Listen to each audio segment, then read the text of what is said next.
Hello everyone, welcome to my channel. তো আজকে আমি শীতের কী চারা গাছ কিনলাম সেটা নিয়ে এই ভিডিওটা। তো প্রথমে নিয়েছি 3টে ডালিয়া, তারপর 2টো কসমস, এখানে একটা তারাগান্ধা গাছ, তারপর এখানে সাদা গোলাপ। আসলে একটাই সাদা গোলাপ নিয়েছি কিন্তু এর মধ্যে 2টো ছিল। আর তারপর এখানে একটা রক্তগাঁদা গাছ। তারপর এখানে নিয়েছি 2টো গ্যাজেনিয়া গাছ, আর এখানে রয়েছে 2টো ডিয়ান্থাস। এবার গাছগুলোকে লাগাচ্ছি। টবের মাটি আগে থেকেই তৈরি করা থাকে আমার, তো সেই মাটিতেই লাগাচ্ছি। এর মধ্যে এমনি গার্ডেন সয়েল আর তার মধ্যে গোবর সার মেশানো আছে।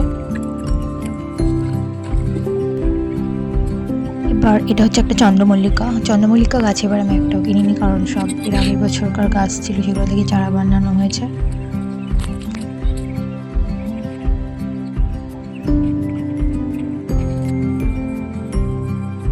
এবার এটা ডালিয়াগুলো লাগাচ্ছি। এবার ডালিয়া গাছের মাটির ক্ষেত্রে কিন্তু কিছুটা বালি মিশাই।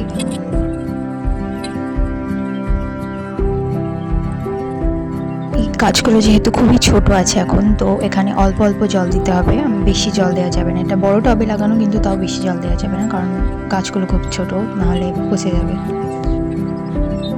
আর মাটিটা শুকোলে তবে কিন্তু জল দিতে হবে, কারণ নাহলে গাছ পচে যাবে, বেশি জল সহ্য করতে পারবে না। এবার ডিয়ান্থাস, এই গাছ দুটোকে আমি হ্যাঙ্গিংয়ে লাগাবো, কারণ এগুলো হ্যাঙ্গিংয়ে ভালো লাগে, তাই প্রত্যেক বছর আমি হ্যাঙ্গিংয়ে লাগাই এগুলো। এমনি টবেও লাগানো যায়, কিন্তু হ্যাঙ্গিংয়ে ভালো লাগে বেশি।